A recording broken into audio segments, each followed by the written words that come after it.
오늘 하나님 말씀은 욥기 9장 29절부터 31절 말씀까지 제가 봉독하겠습니다. 욥기 9장 29절 말씀부터입니다. 내가 악할진대 어찌 내가 헛되이 수고하리이까. 비록 내가 내 몸을 눈 녹은 물로 씻고 내 손을 아무리 깨끗하게 씻는다 해도 주는 나를 개천에 빠지게 하시리니 내 옷마저도 나를 혐오하리이다.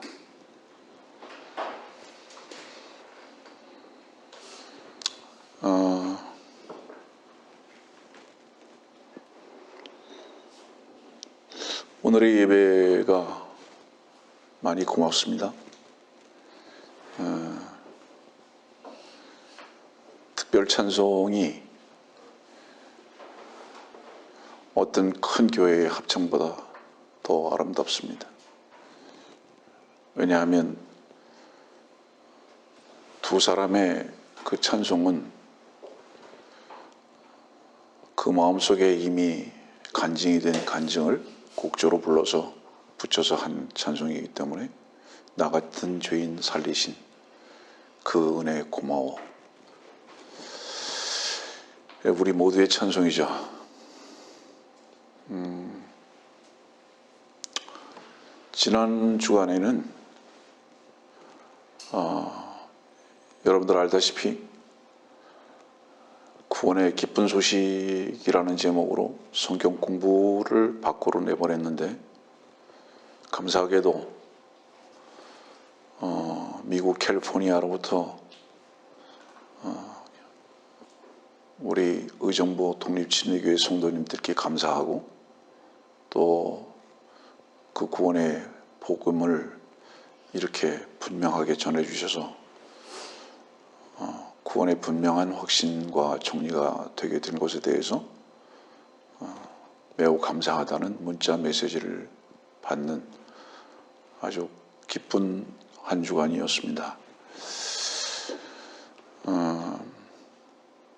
하나님께서는 어떤 상황과 환경 속에서도 일하심을 우리가 보고 목도하면서 감사를 드리는 겁니다. 여러분들 사역을 왜 하는가? 목사가 왜 목사가 되어야 하는가?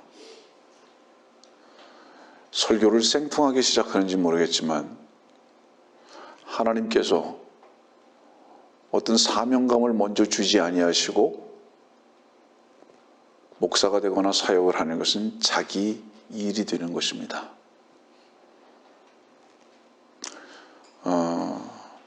다시 말하면 하나님의 종들은 하나님께서 말씀을 먼저 주십니다.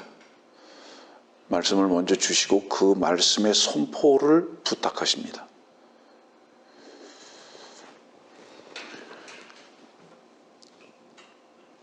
하나님께서 저에게 주신 큰 몇 가지의 명령 중에서 한 가지를 오늘 여러분들에게 소개하는 겁니다. 그것이 뭐냐 하면 악을 가장한 선에 대해서 낱낱이 밝히라는 주님의 명령이 계십니다. 항상 그러십니다. 그리고 이 부분에 대해서는 지금 이 시대에 어느 교회에서도 이 사명을 감당하는 교회들을 볼 수가 없기 때문에 하나님께서는 이유는 알 수 없지만 저와 같은 자에게 그 사명을 주셨습니다. 고린도후서 11장에 빛의 천사는, 가장하는 자인 빛의 천사는 빛이 아니라 무엇이죠? 어둠입니다. 어두움이 빛이라고 말하는 겁니다. 그게 빛의 천사로 가장한 겁니다. 우리가 어제도 성경을 공부했지만 빛은 어두움에서 분리시키는 겁니다.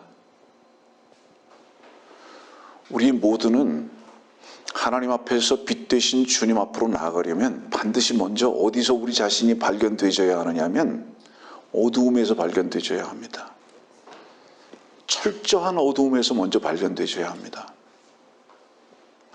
그런데 세상 신이 철저한 어두움, 사망 가운데 있는 우리를 발견하지 못하도록 계속 거짓을 쓰게 합니다.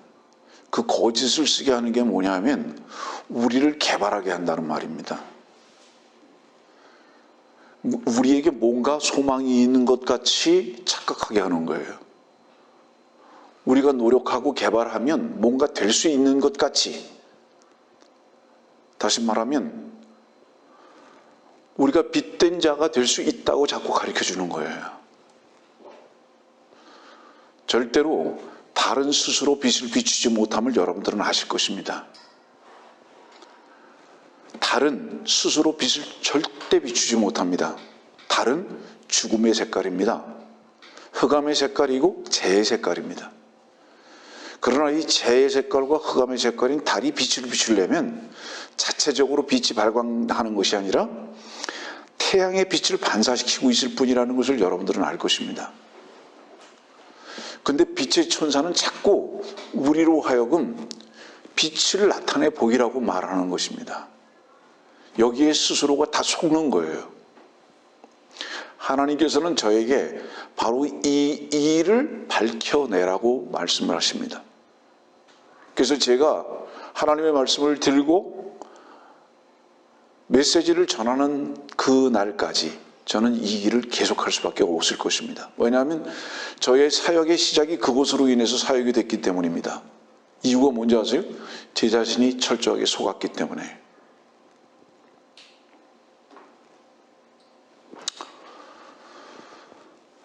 하나님은 악이라고 여기는 것과 싸우지 않습니다. 절대로. 악을 선이라고 하는 그것과 싸우시는 겁니다. 그러니까 하나님의 모든 영적 전쟁은 어두움의 세력과 싸우기보다는 어두움이 빛이라고 하고 있는 그것과 싸우고 계신 겁니다. 그래서 위장된 빛, 위장된 선과 주님께서 싸우셔서 죽으신 것입니다. 그것이 죄의 본질이라는 뜻입니다.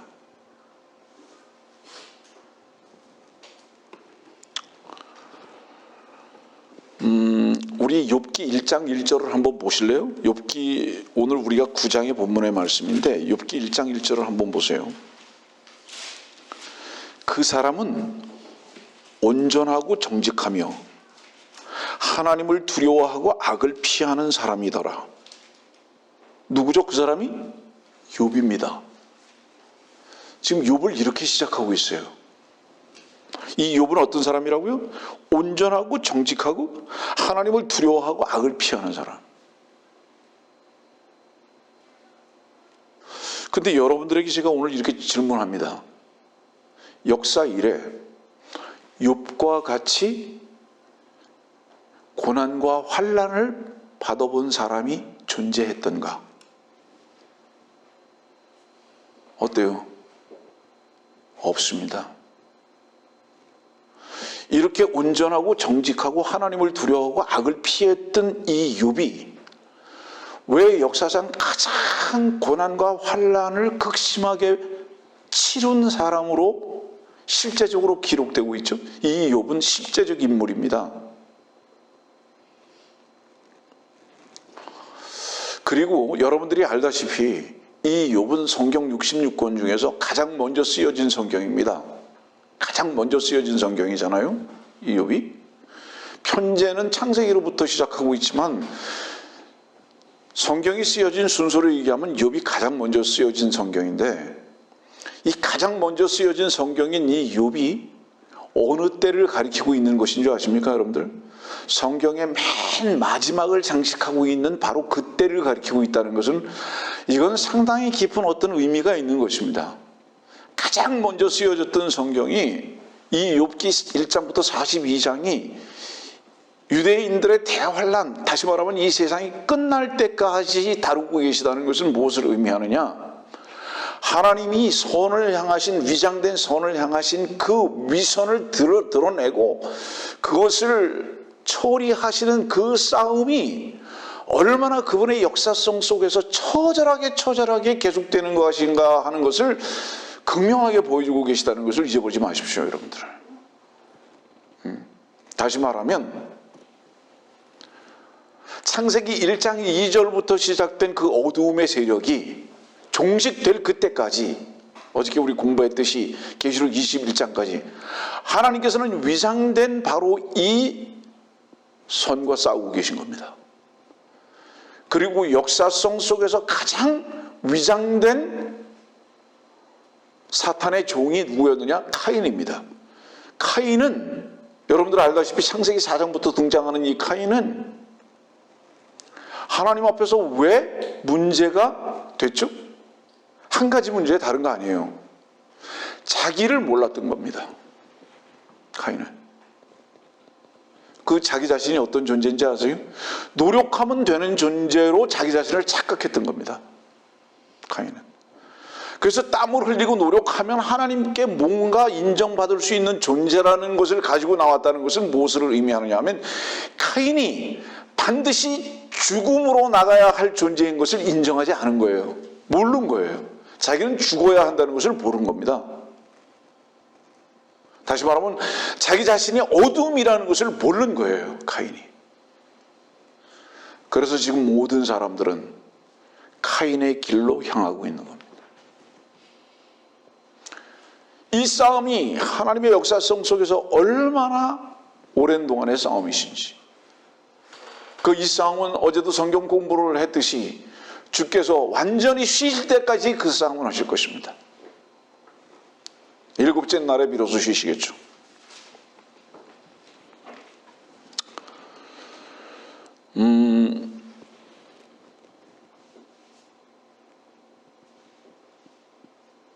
마태복음 한번 보실까요? 마태복음 몇 장부터 있죠? 마태복음이 몇 장부터 있어요? 마태복음이 1장부터 있는 겁니까? 제가 아는 것은 마태복음이 26장부터 시작되는데요.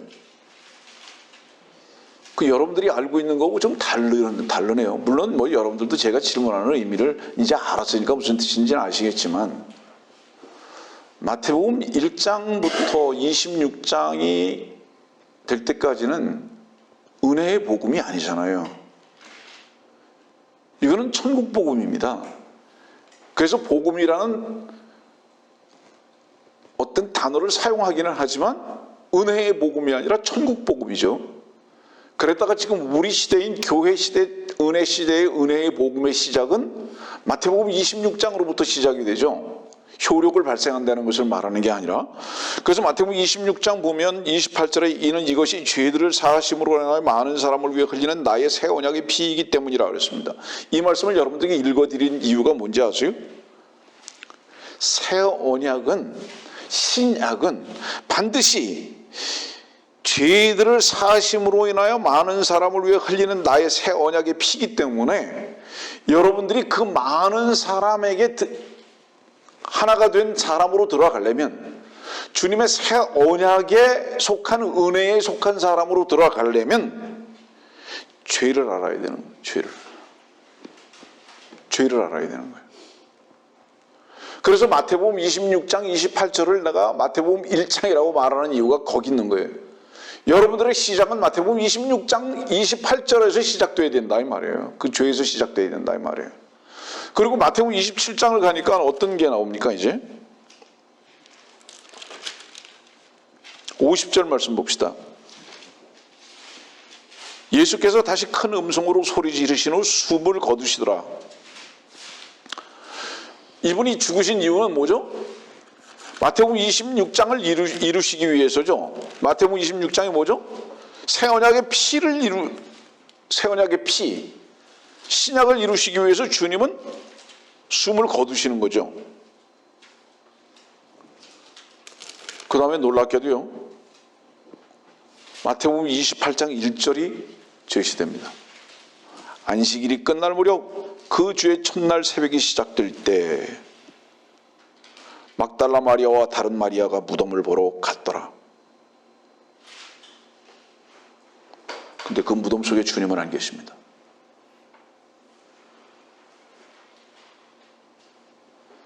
그리스도와 함께 십자가에 죽었다고 간증을 하는 분들, 그곳으로의 간증은 뒤집지 않은 과자입니다. 그리스도께서 내 안에 사신 것입니다.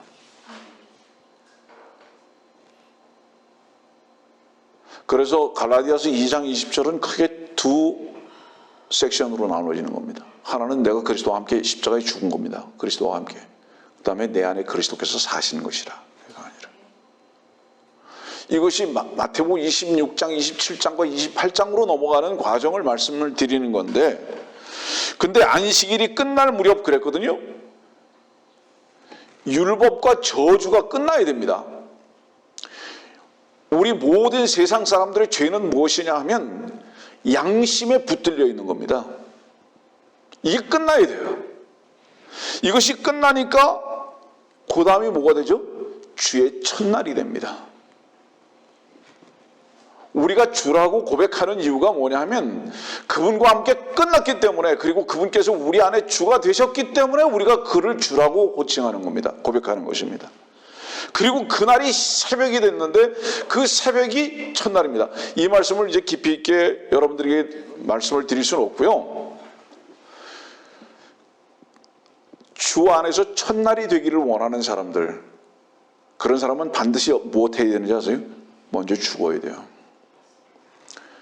이것이 출애굽기에서도 말씀하시는 이스라엘 백성들에게 하나님께서 그러셨잖아요. 6월절을 기점으로 이제 어때요?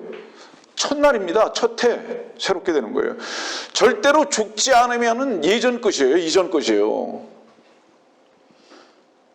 이전 것은 써도 어떤 거예요? 이전 것은 써도 죄를 쓰는 겁니다. 이 이전 게 죽어야 되는 거예요. 그리고 새 것이라는 것은 뭐냐면 주 예수 그리스도의 생명으로의 삶을 말하는 것입니다. 근데 이 기점을 안 가지고 있다는 말이에요.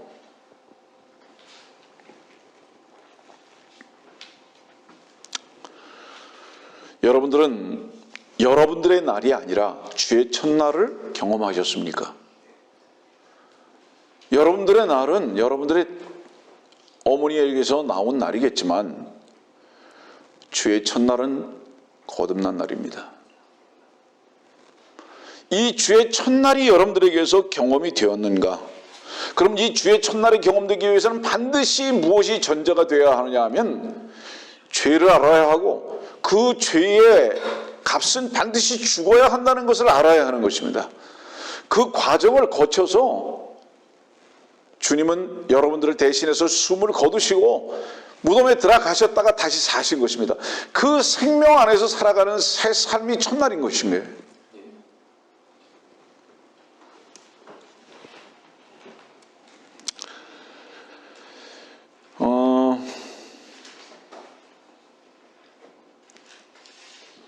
그 다음에 마태복음 28장 봅시다. 마태복음 28장 다시 19절 보세요.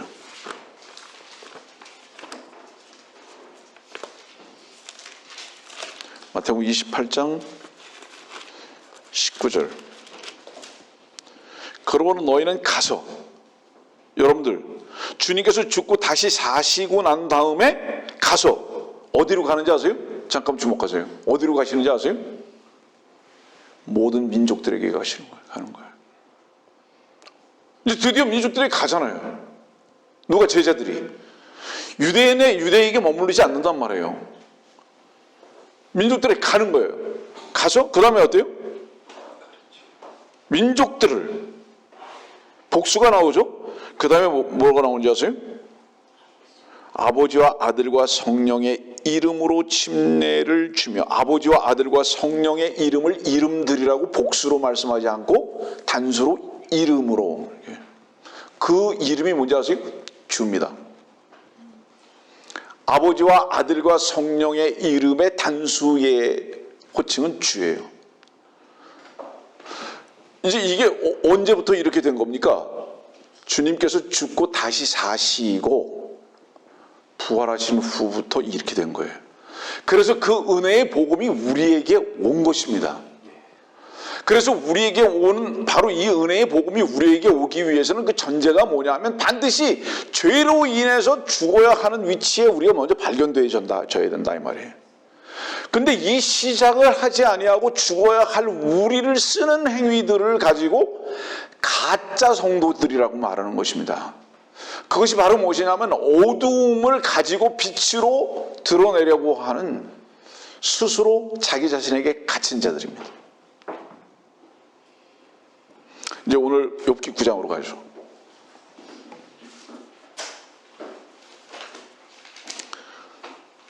그래서 욥기 9장 29절은 이렇게 말씀하시는 거예요. 내가 악할진대 어찌 내가 헛되이 수고하리이까? 이게 무슨 말이에요? 한 가지로 말하면 이거예요. 악을 가지고 악을 씻으려고 했다 이 말이에요. 응? 내가 악인데 악을 가지고 악을 씻으려고 했다 이 말입니다.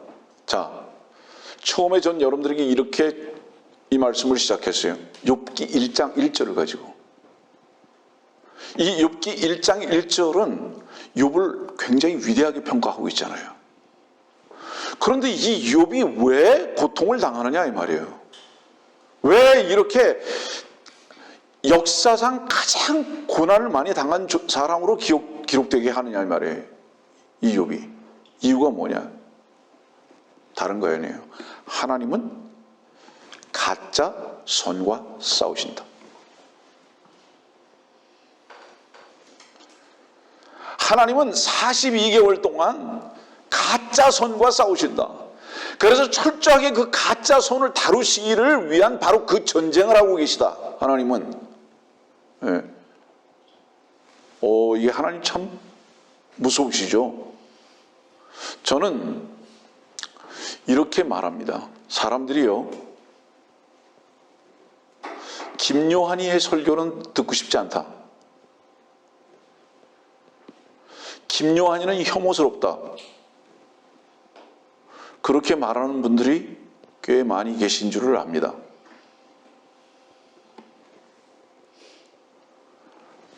저는 그런 분들에게 이렇게 권면합니다. 당신은 당신의 일이나 하십시오. 당신의 일이 뭔지 아십니까? 바른 말씀을 듣고 그 바른 말씀에 굴복할 것이 있으면 굴복하고 돌이킬 것이 있으면 돌이키고 침대에서 벌떡 일어나서 뛰쳐나가야 할 일이 있으면 나가라고. 그게 당신의 일이라고. 보세요. 하나님께서 나팔을 만드셔서 나팔수에게 그 입에다가 갖다가 나팔을 막 불게 하셨잖아요. 그렇죠? 여러분들이요, 계시록 4장 1절에 나팔 소리가 날 때에 올라오라 하죠. 교회가 올라가는 겁니다. 그 나팔 소리를 듣기를 원하시는 분들, 주께서 공중에서 부르시는 바로 그 나팔 소리를 듣기를 원하시는 분들, 당신의 귀에 기분 나쁘게 들리는 소리라 할지라도 하나님의 나팔 소리라면 듣는 연습을 하십시오. 그래야 그때도 들을 수 있습니다. 예? 계시록 4장 1절에 나팔 소리를 듣기를 원하는 사람들이 이 나팔이 뿔나팔이냐, 이 나팔이 동으로 만든 거냐, 이 나팔이 은으로 만든 거냐, 이 나팔이 뭐가 묻었느냐, 이런 거 생각하지 마시고 이 나팔을 만드시고 이 나팔을 김요한이라는 입에다가 딱 갖다 대신 분이 주님이신 것이 분명한 것을 어떻게 아느냐? 주님의 말씀을 전하고 있잖아요. 그러면 당신이 그 소리를 듣기를 원하지 않거나 그 나팔을 보고 평가하라고 하지 말고 그 소리를 들으시라 이 말이에요. 지금 그 소리를 들으시라고. 이것이 당신의 일이다 이 말이에요.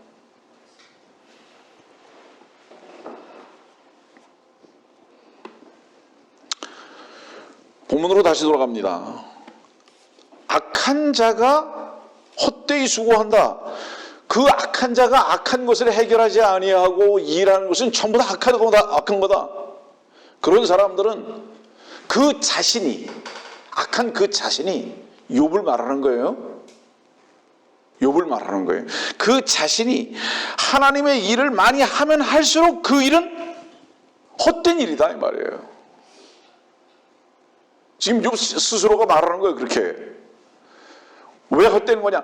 그거는 자기를 드러낼 뿐이고 자기를 크게 할 뿐이기 때문에 헛된 것이다.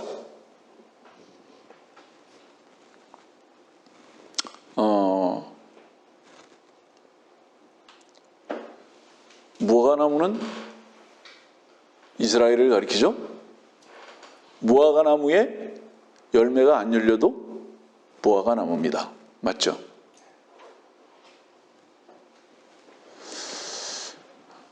근데 가시나무에다가 무화과나무 열매를 갖다가 꽂아놔도 그 열매는 무슨 열매입니까?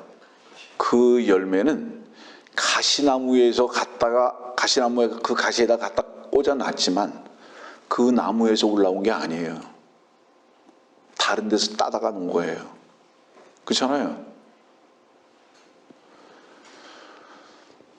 우리는 우리라는 나무를 알고 있느냐고 질문을 먼저 해야 되는 거예요. 자기 스스로가. 나라는 나무가 어떤 나무이냐. 그 질문부터 하라 이 말이에요.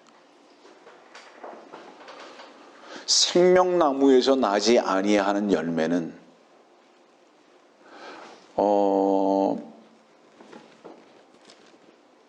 에레미야 한번 23장 봅시다. 에레미야 23장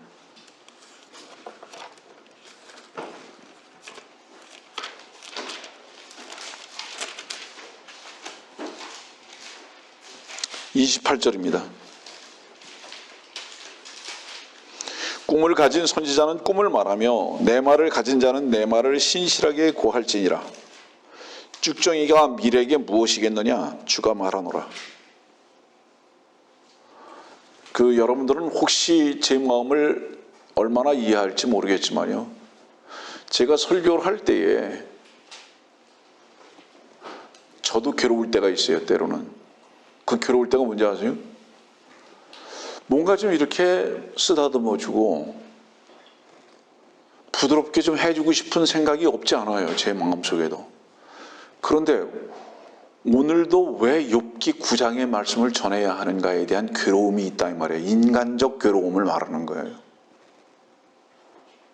저도 인기를 좀 받고 싶어요. 세상 사람들에게. 아직 나를 높이고자 하는 그런 본성이 아직도 남아있다는 것을 고백하면서 말하는 거예요. 나도 사람들에게 좀 인정받고 싶어요.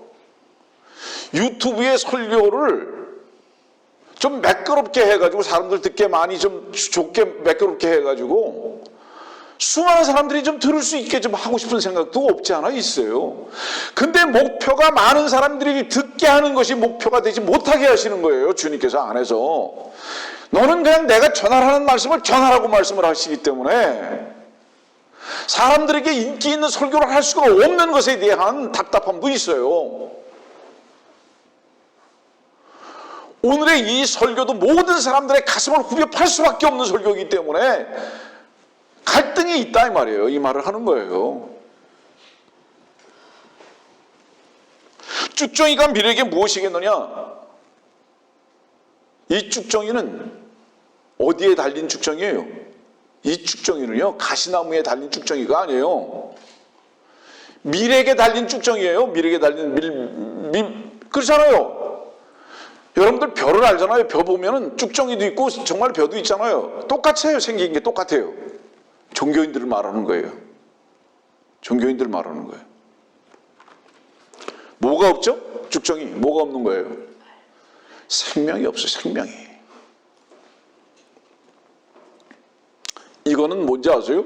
이 생명이 없는 걸 뭐라고 얘기하는지 아십니까? 누가복음 15장 말씀 보세요. 한번 뭐라고 말씀하고 계시나요? 이 말씀. 누가복음 15장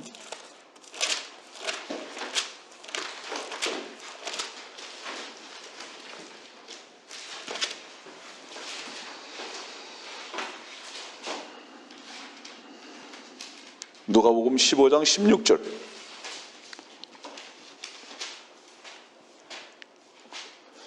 그가 돼지가 먹는 곡식 껍질로 배를 채우고자 했으나 그에게 주는 사람은 아무도 없더라. 이거는 돼지가 먹는 거예요. 네?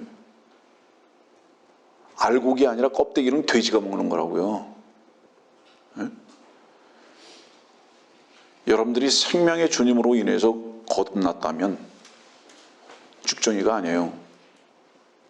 쭉정이가 아닌 자들은 껍질 안 먹어요. 알맹이 먹지, 알맹이. 주님이 우리 양식이란 말이에요. 우리의 만족이고.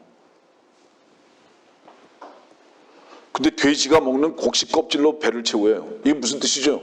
다른 표현으로 돌아오기 전에 이 탕자는 돼지다 이 말이에요. 네. 돌아오기 전에 이 탕자는 돼지다 이 말이에요. 돌아오니까 어때요? 이제 아버지 집에 돌아오니까 살찐 송아지를 잡잖아요. 먹는 게 풍족하잖아요.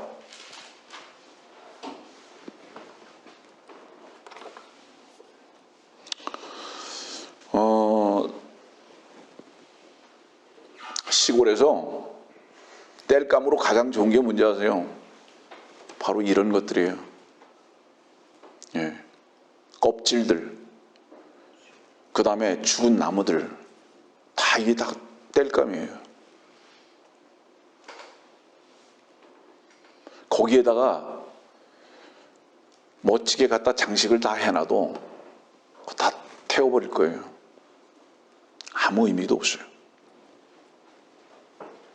지금 에레미야 23장은 거짓 선지자와 하나님의 참 선지자에 대해서 말씀하고 있잖아요. 그러면 여기서 쭉정이는 뭐를 말하는 거예요? 거짓 선지자죠. 네. 밀에게 무엇이겠느냐? 밀은 뭐예요? 하나님의 참되신 선지자죠.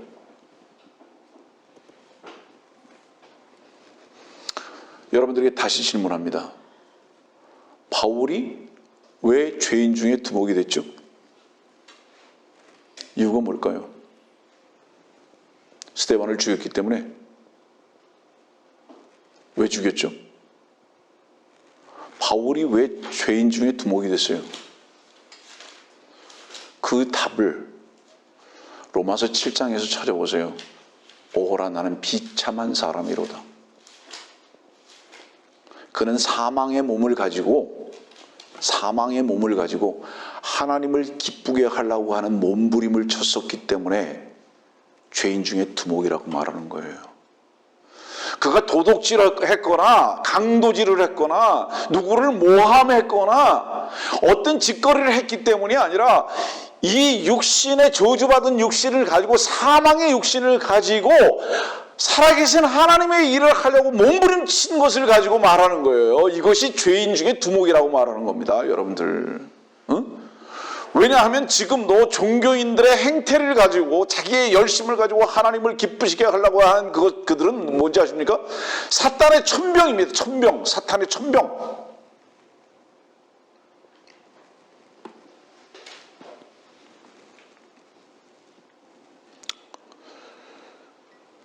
사도 바울은 그가 사망의 몸인 줄을 알았고 그것이 비참함인 줄을 알았기 때문에 상대적으로 뭐를 알았는지 아세요? 뭐가 죄인 것을 정확히 알았고 뭐가 은혜인 것도 정확히 알았습니다. 그래서 사도 바울이 교회의 기초가 된 거예요. 건축이 됐고 사도 바울이 모든 교리를 완성했잖아요. 사도 바울이 뭐를 알았기 때문인 거예요. 율법의 저주를 알았기 때문이고 양심의 저주를 알았기 때문이고 율법과 양심의 저주가 자기 몸 안에서 사망으로 역사를 하고 있는 이것을 모르고 이것을 쓰려고 한 것에 대한 비참함을 고백한 것입니다. 사도 바울은. 그것을 알았기 때문에 주님의 은혜가 누구에게 머무르고 있는 것인 줄 알았단 말입니다. 말씀을 들으시는 여러분들 중에서 저는 이렇게 반문하는 겁니다. 당신이 한 번쯤 대낮에 발견되어지는 창녀, 가늠한 여자라고 발견되어진 적이 없다든가 당신이 한 번도 남에서부터 소경된 자로 발견된 적이 없는 사람은 빛 대신 주님의 생명의 주님 자유하리라고 말씀하시는 그 자유의 음성을 들어본 적이 없다. 당신은 분명히 없다.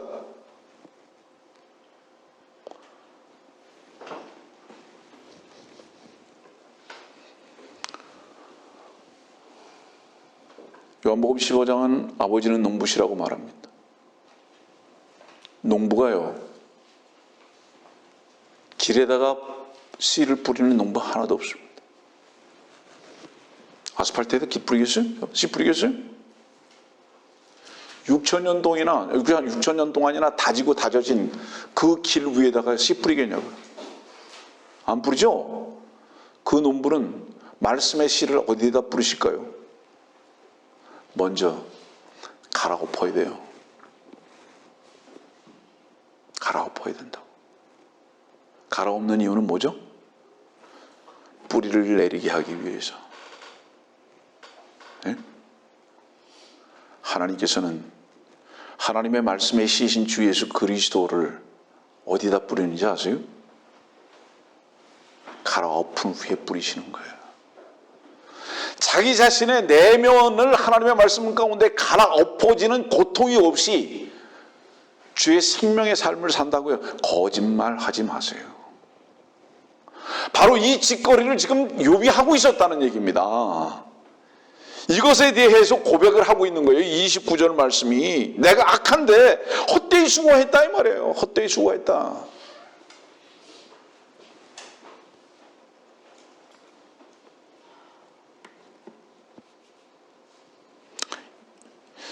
이사야서 64장 봅시다. 이사야서 64장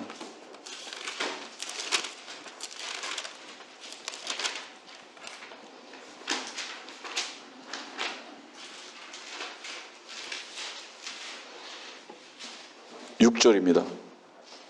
그러나 우리는 다 불결한 것 같고 우리의 모든 의는 더러운 걸레 같으며. 불결하고 더러운 걸레요. 의가 불결하고 더러운 걸레. 그거를 빨았어요. 그 옷을, 그 걸레를, 더러운 거를. 그래가지고 그 빠른 물이 어디로 흘러갔는지 아세요? 여기 말씀 보세요. 개천으로 흘러갔어요. 31절. 자기가요, 자기 몸을 눈 녹은 물로 씻고 손을 깨끗하게 씻고, 이게 뭐예요? 더러운 걸레를, 자기의 걸레를 빤 거예요. 그래서 그 눈 녹은 물이 더러워졌어요. 그래서 개천을 잃어버린 거예요. 아주 더러운 똥물이 된 거예요. 하나님께서 이것을 알게 하시지 아니하고 하나님의 의를 인정할 수 있겠는가 이 말이에요.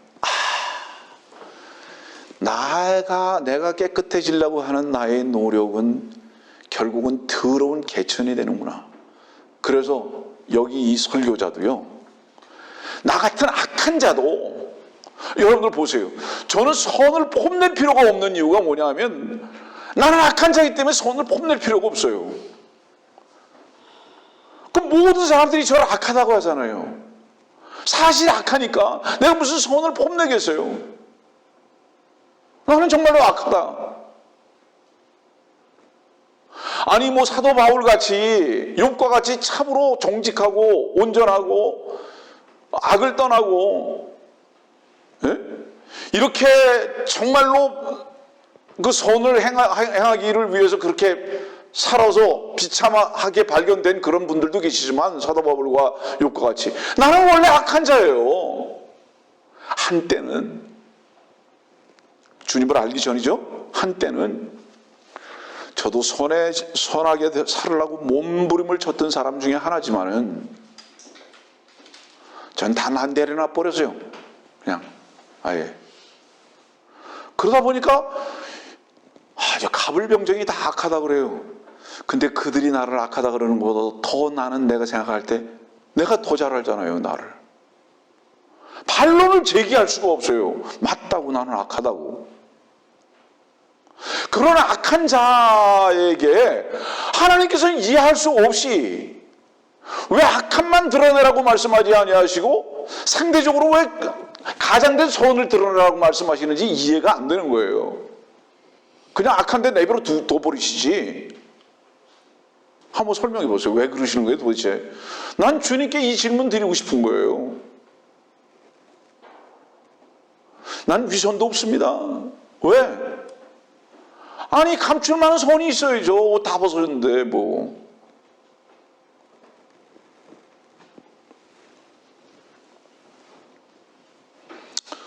저는 오래전에 내가 내 몸을 씻고 손을 깨끗게 하는 것이 얼마나 개천으로 흘러서 내 자신을 오히려 더럽게 하는 것인 줄을 알았어요. 알았다고요. 나의 의와 나의 선행이 내 자신을 더럽게 하는 것일 뿐이구나라는 것을 알았다고요. 그래서 그 노력을 그친 거예요. 더 이상 안 한다. 헛된 거다 이거.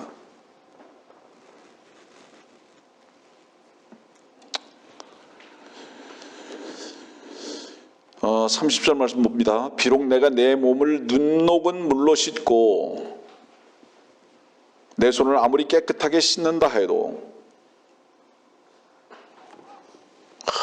사람들이 얼마나 거룩하게 보는지.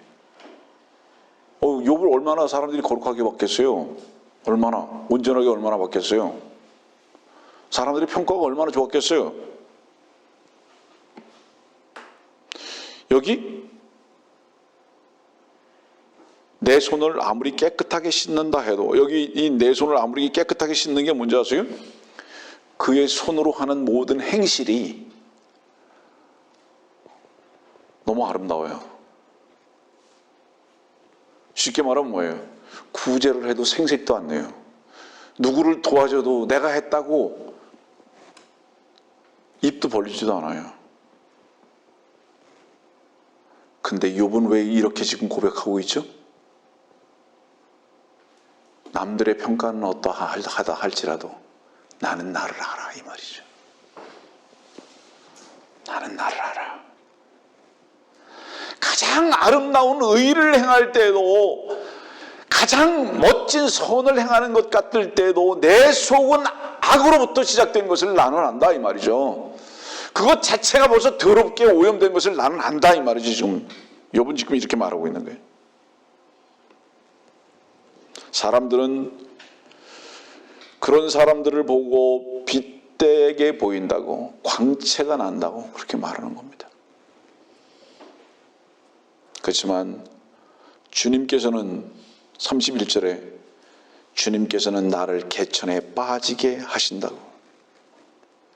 남들이 뭐라고 보고 어떻게 평가를 받는다 할지라도 주님은 딴지 걸어버리신다. 야 이놈아, 너의 그 위장된 위선을 벗어버리지 않는 한 절대로 내 앞에 설 수 없다. 주님은 지금 이 작업을 욥에게 하고 계시다 이 말입니다. 이것이 욥기 1장 1절과 1장 1절부터 42장까지 연결되어지는 하나님의 사역이시다 이 말이에요. 그리고 이 하나님의 이 사역은 창세기부터 시작돼서 계시록까지 계속 가신다. 이 사역이. 그래서 이 사역을 위해서 저같이 더러운 자도 세우셨다 이 말이에요.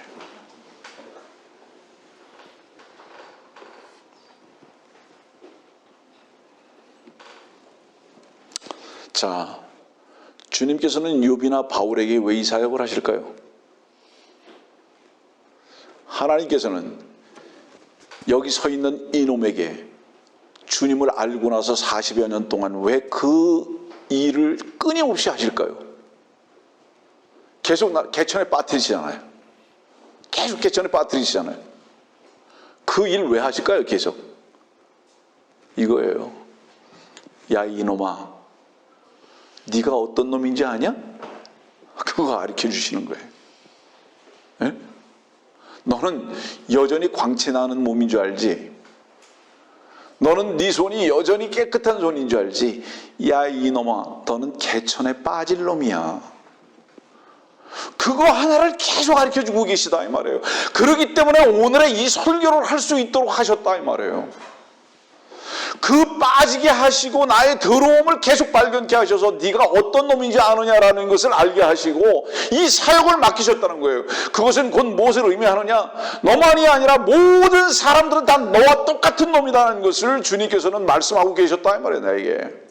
함으로 내가 먼저 너를 개천에 빠뜨리게 했으니까 모든 사람들이 다 개천에 빠져있는 자기의 손을 씻고 더러운 몸을 씻는 자들이니까 그들에게도 이 말씀 전하라고 이곳을 세우셨다. 이 말을 지금 하는 거예요, 여러분들. 거룩한 척하는 사람들이요, 깨끗한 척하는 사람들이요, 당신도 개천에 빠지는 것이 은혜인 것을 아십시오. 그 개천이 은혜의 강입니다, 여러분들.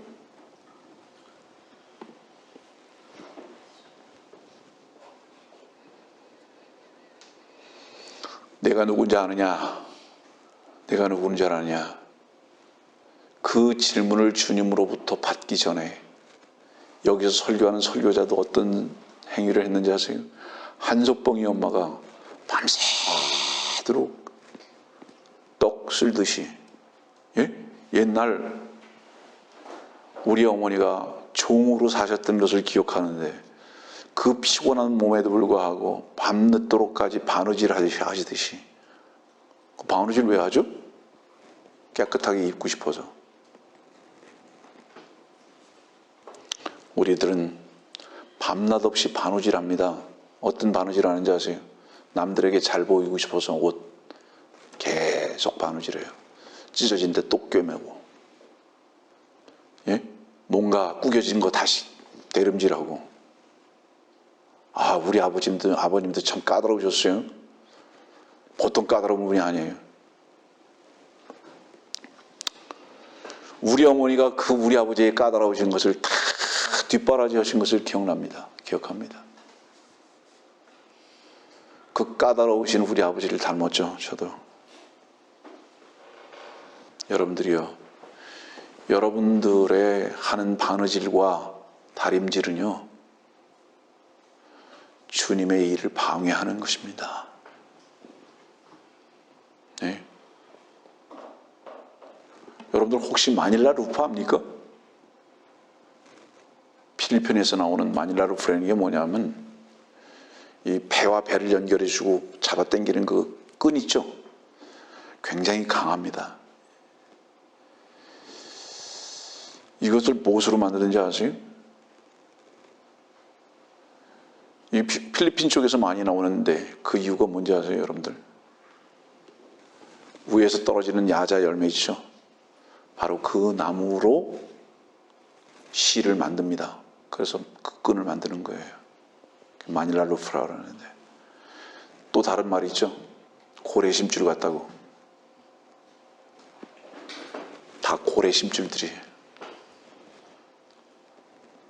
자기의 의에 대해서 포기를 못해요. 맨날 그 실 가지고 옷 만듭니다. 그러나 그 실 가지고 옷 만드는 옷은 뭐라고 말씀하셨습니까? 거미줄을 짠다고. 거기서는 독거미가 나오는 거라고 이사야서 말씀하고 계시잖아요, 여러분들.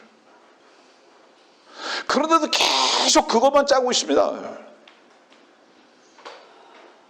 여러분들이요,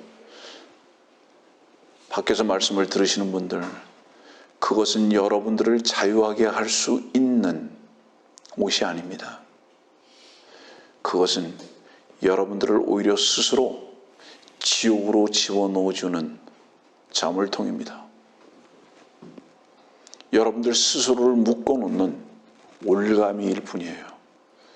절대로 그것이 여러분들에게 자신에게 묶여있는 자물쇠를 열고 나오는 열쇠가 못 됩니다. 그 개발을 하는 바로 그 노력은 여러분들 자신에게 계속 묶어놓을 뿐입니다.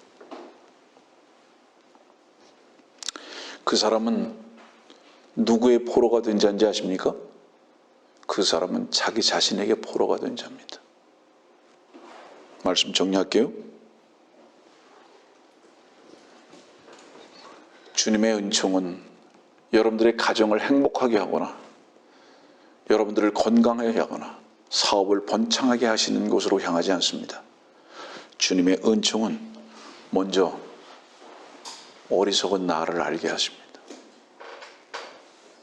그게 주님의 은총의 시작이신 것을 잊지 마십시오. 자, 말씀을 이제 오늘 정리해 나갑니다. 집에 불이 났어요. 집에 불이 났는데 불이야합니다. 근데 그 불난 집에 들어가 앉아 있는 사람이요, 저 불이하고 외치는 놈이 싫어가지고 나는 네 목소리 듣기 싫어서 안 나가겠다. 차라리 네 얼굴을 보느니 네 소리를 듣느니 내가 거기서 타 죽겠다. 무슨 싸움이죠? 자존심 싸움이죠.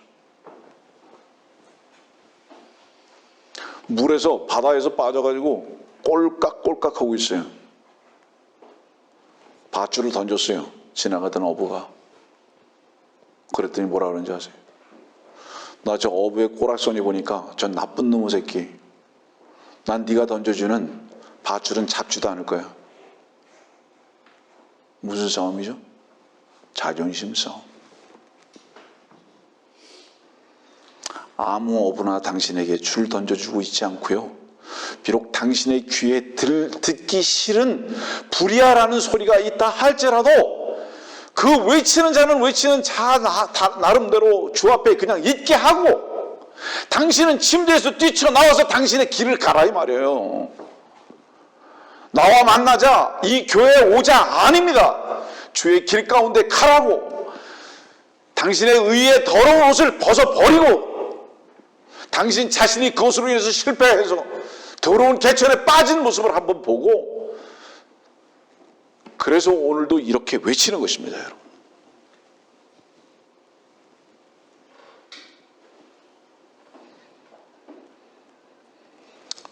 내가 선하려고 하는 바로 그 싸움은 하나님과 같이 되려고 하는 창세기 3장의 싸움이고 이사야서 14장의 싸움입니다.